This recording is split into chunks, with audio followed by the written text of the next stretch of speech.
SIR এর শেষ দিনে ডোমিসিয়াল সার্টিফিকেট গ্রহণযোগ্য হলো। এই বিষয় নিয়ে এদিন সরব হলেন শ্রীরামপুরের সাংসদ কল্যাণ বন্দ্যোপাধ্যায়। এদিন তিনি বলেন, এসআইআর হিয়ারিং এর domicile certificate, family register certificate গ্রহণ করা হচ্ছে না।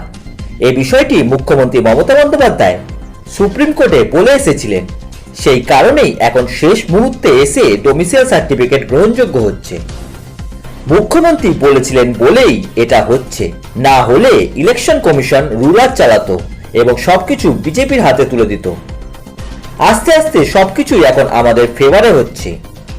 নির্বাচন কমিশনের ট্যাকটিক্স সুপ্রিম কোর্ট ধরে নিয়েছে। হিয়ারিং এর ডেট আরো পিছবে। এখনো ডোমিসিয়াল সার্টিফিকেটের জন্য কারো নাম বাদ যায়নি। যারা ডোমিসিয়াল সার্টিফিকেট দিয়েছে তাদের সকলের নাম গ্রহণ করতে হবে। এখন নাটক করে সিএও কে দিয়ে চিঠি লেখাচ্ছে 7 দিন বাড়ানোর জন্য।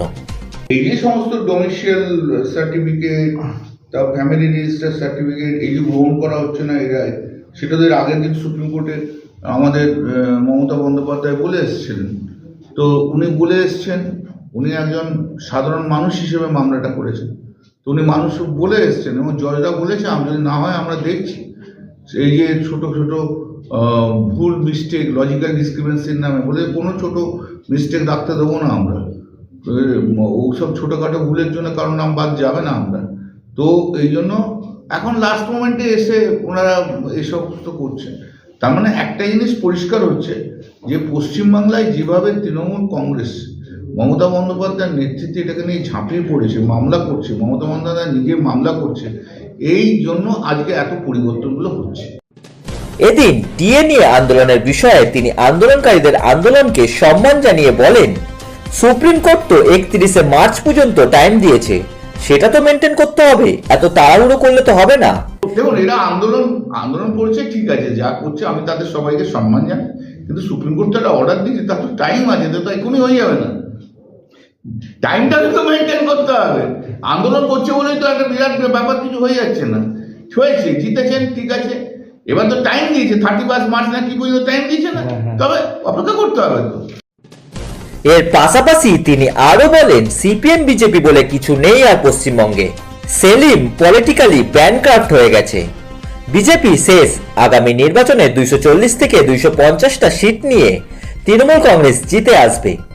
এছাড়া তিনি এদিন আরো বলেন, মুখ্যমন্ত্রী এসআইআর নিয়ে সুপ্রিম কোর্টে গেছে বলে নরেন্দ্র মোদী যে রাজ্যসভায় নাম না করে তাকে কটাক্ষ করেছেন, কতটা পলিটিক্যালি ব্যানক্রাফট হলে পশ্চিমবঙ্গকে নিয়ে নরেন্দ্র মোদীর এমন কথা বলতে পারে। সাংবিধানিক ও অসাংবিধানিক পোস্টে থাকা যে কোনো মানুষের মামলা করার, পিআইএল করার অধিকার আছে। মমতা বন্দ্যোপাধ্যায় বাংলার মানুষের স্বার্থের কথা ভেবেই এই মামলা করেছে। রাজ্য সরকারও পিআইএল করতে পারে।